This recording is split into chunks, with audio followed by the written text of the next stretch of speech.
টাঙ্গাইল জেলা স্টেডিয়ামে মানে ছোট ছোট ছেলেমেয়েরা খেলা করছে। দেখেন,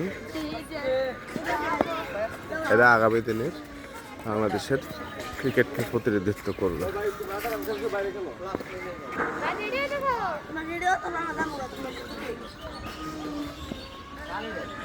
আপনারা দেখতে পাচ্ছেন, নিশ্চয়ই দেখতে পাচ্ছেন। দেখেন, এই যে স্টেডিয়ামের বাহিরে আমরা স্টেডিয়ামের পাশে দেখে ছেলেরা অবশ্য ব্যাডমিন্টন খেলছে, আর এখানে প্র্যাকটিস চলছে।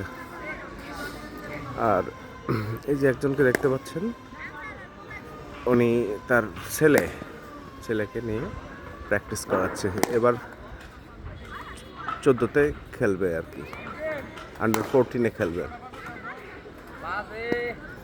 কি সুন্দর লাগছে দেখতে।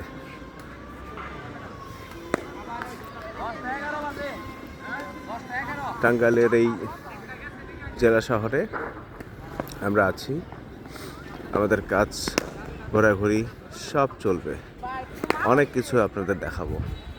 এখন এই পর্যন্তই।